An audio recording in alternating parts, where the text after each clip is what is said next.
नमस्कार, मैं अंजलि मिश्रा और स्वागत है आपका हमारे चैनल में। आप बता दें कि अलग अलग 5 राज्यों में चुनाव होने वाले हैं और चुनाव आयोग की तरफ से उन सभी राज्यों में चुनाव के डेट्स की घोषणा हो चुकी है।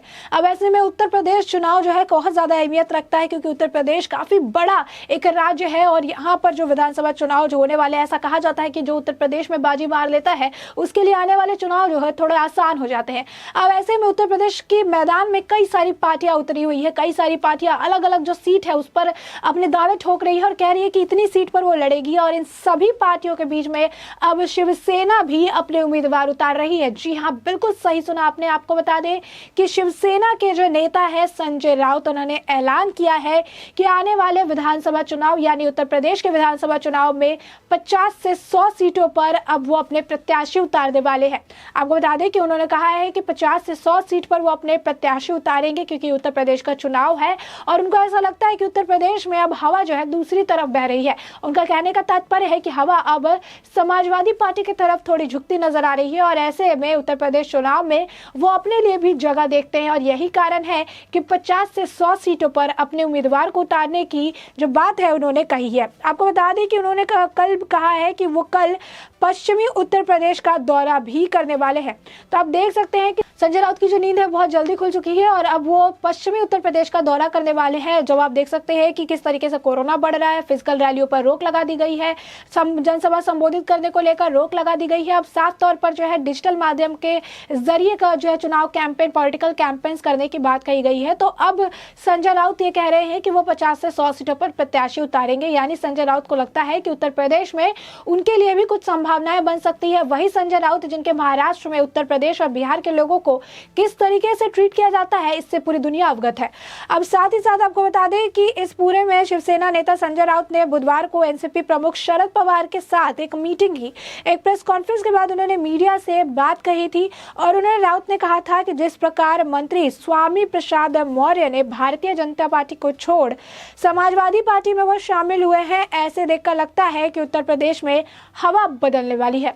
अब उत्तर प्रदेश में हवा बदलने वाली है और जो मौर्य है उन्होंने समाजवादी पार्टी को ज्वाइन कर लिया है और इस बहती गंगा में हाथ धोने के लिए आप कह सकते हैं कि संजय राउत शिवसेना जो है वो 50 से 100 सीटों पर अपने प्रत्याशी उतारने वाली है। आपको बता दें कि जैसे ही यह खबर सामने आई है उसके बाद से ही ट्वीट पर लोग उनसे सवाल पूछ रहे हैं, जिसमें तजिंदर पाल सिंह ने तो उनसे ये भी पूछ लिया कि आप वापस से उत्तर प्रदेश के लोगों को गालियां देंगे, क्वेश्चन मार्क।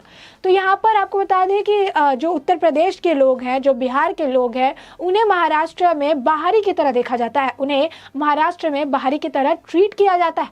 आए दिन ऐसी खबरें महाराष्ट्र से सामने आ रही होती है जहां पर शिव सैनिक बिहार उत्तर प्रदेश के लोगों पर अत्याचार करते नजर आते हैं, उन्हें पीटते नजर आते हैं और इन सभी मामलों पर महाराष्ट्र की सरकार चुप्पी साधी रहती है। ये संजय राउत थे जिन्होंने एक इंटरव्यू के दौरान ये कहा था कि उत्तर प्रदेश और बिहार में इतनी ज्यादा जनसंख्या है कि इनके जो भार है, इनका जो बोझ है, इनके बोझ के तले बाकी राज्य दब जाते हैं, इन्हें इसे लेकर कुछ करना चाहिए। तो आपको बता दें कि इसी तरीके से संजय राउत ऐसे करने के लिए तो टिप्पणी करते हैं, लेकिन जब महाराष्ट्र में जो बिहारी हैं, जो उत्तर प्रदेश वाले लोग हैं, जब उनके साथ अत्याचार होता है तो ना कोई पीसी होती है, ना कोई एक्शन लिया जाता है, चुप्पी साधे रहते हैं वो। और कोरोना के टाइम पे महाराष्ट्र के प्रवासी मजदूरों के साथ जैसे सुलूक की गई, जिस तरीके से उन्हें बॉर्डर पर छोड़ दिया गया, जिसके बाद उत्तर प्रदेश के मुख्यमंत्री योगी आदित्यनाथ ने सहारा दिया, उन्हें अपना हाथ बढ़ाया उनकी तरफ, ये बात भी किसी से नहीं छुपी है। उस वक्त भी योगी आदित्यनाथ ने तंज कसा था और कहा था अगर सौतेली माँ बनकर भी उनके भूख को सहारा दिया होता तो आज ऐसे दिन देखने के लिए नहीं मिलते।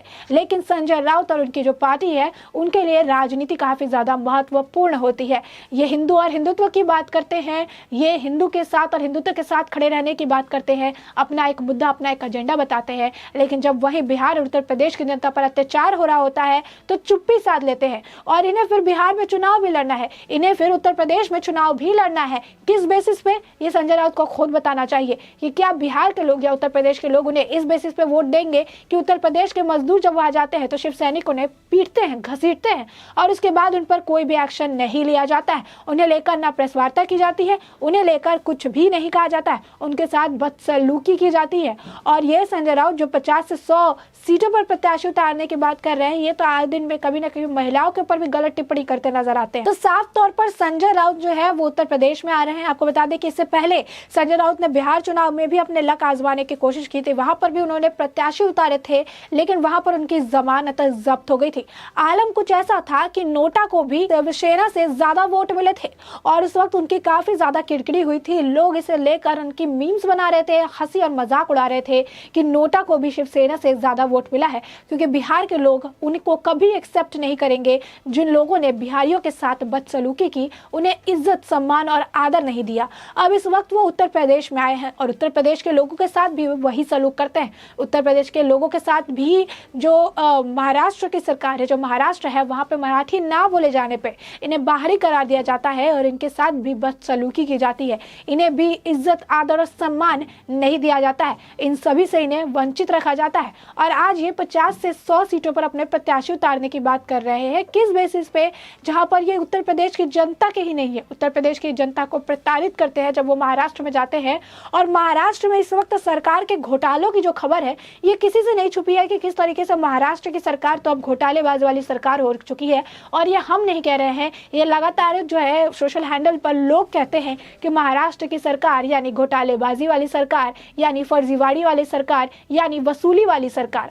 अब ऐसे में जिस तरीके से महाराष्ट्र में ये गठबंधन है और लगातार जितने मंत्रियों के नाम आ रहे हैं, जितने जो सिटिंग गृह मंत्री, परिवहन मंत्री और कई सारे मंत्री जो है जिनके नाम निकल कर सामने आ रहे हैं, जो वसूली, फर्जीवाड़े, कई मामलों में जो है सांसद हो, विधायक हो, सबके ऊपर वसूली और फर्जीवाड़े का मामला निकल कर सामने आता है। और वो महाराष्ट्र की सरकार जो महाराष्ट्र की जनता की ही नहीं हुई, वो महाराष्ट्र के अब जो ये शिवसेना है, वो आगे आकर उत्तर प्रदेश में चुनाव लड़ने की बात कहती है, जो साफ तौर पर दिखाता है संजय राउत की जो मानसिक स्थिति है वो बिल्कुल जो है सही तरीके से काम करती नजर आ रही है। साथ ही साथ आपको बता दें कि इस मुद्दे पर सिर्फ संजय राउत ही नहीं, शरद पवार का भी कल एक बयान था। कहते नजर आए थे कि उत्तर प्रदेश की जनता अब बदलाव चाहती है, अब प्रदेश में बदलाव देख पा रहे हैं। पूर्व कृषि मंत्री ने ये बात कही थी कि चुनाव के पहले यूपी में सांप्रदायिक ध्रुवीकरण किया जा रहा है, यूपी की जनता इसका करारा जवाब देगी। साथ ही साथ आपको बता दें कि मुंबई के पत्रकारों से बात करने के दौरान शरद पवार ने ये बात कही थी कि गोवा के विधानसभा चुनाव पर उन्होंने टिप्पणी की। उन्होंने कहा था कि हम गोवा विधानसभा चुनाव के लिए गठबंधन के लिए कांग्रेस और तृणमूल कांग्रेस के साथ हम बातचीत कर रहे हैं। आपको याद दिला दें कि जहां पर ये जो स्टेटमेंट है शरद पवार का, ये कल दिया हुआ है कि कल उन्होंने ये बात कही थी कि वो गोवा वाले चुनाव में भी जिस तरीके से है तृणमूल कांग्रेस या फिर कांग्रेस के साथ गठबंधन करेंगे। और आपको ठीक कल से पहले का आपको एक बयान बताते हैं संजय राउत का, जिनका ये कहना था कि तृणमूल कांग्रेस और आम आदमी पार्टी क्या होने की वजह से गोवा विधानसभा चुनाव में भाजपा को जीत मिलेगी, क्योंकि ये लोग कांग्रेस का वोट काटेंगे। जी हाँ, बिल्कुल सही सुना आपने। यहाँ पर एक तरफ जो ये गठबंधन की सरकार है, इन्हें खुद ही नहीं पता होता है कि इनका एक हाथ दूसरे हाथ से क्या कह रहा होता है। और यही हाल यहाँ पर देखने को मिल रहा है, जहाँ पर शरद पवार गठबंधन की बात करते हैं, कहते हैं कांग्रेस या तृणमूल कांग्रेस से करेंगे, वहीं पर संजय राउत जो है लेकर कांग्रेस को साथ खड़े रहने के लिए, जो इंपॉर्टेंस पाने के लिए संजय राउत कहते हैं तृणमूल कांग्रेस आई है तो उससे भाजपा को फायदा मिलेगा। तो आप देख सकते हैं कि कितना मतभेद इनके आपस में है। इनके आपस में ही नहीं बनती, इनके आपस में ही जो एक तरह से आप कह सकते हैं कि तालमेल नहीं बैठता है। और ये उत्तर प्रदेश जैसे बड़े राज्य में 50 से 100 प्रत्याशी उतारने वाले हैं, तो आप समझ सकते हैं जिनके आपस में बड़े लीडर में जब तालमेल नहीं बैठते हैं तो प्रत्याशी में कितनी तालमेल बैठेगी। और उत्तर प्रदेश की जनता के साथ जो महाराष्ट्र में अत्याचार होता है, ऐसे में उत्तर प्रदेश की जनता उनको क्या देने वाली है यहाँ से, ये तो सबको पता है। लेकिन फिर भी आपको बता दें कि जिस तरीके से बिहार में उनकी जमानत जब्त हुई थी, यहाँ पर उत्तर प्रदेश में भी उनकी जमानत जब्त होने के बराबरी लग रही है, क्योंकि उत्तर प्रदेश की जनता का ये या फिर यहाँ के कई सारे अलग अलग पार्टी के नेता, कोई भी उनके इस फैसले से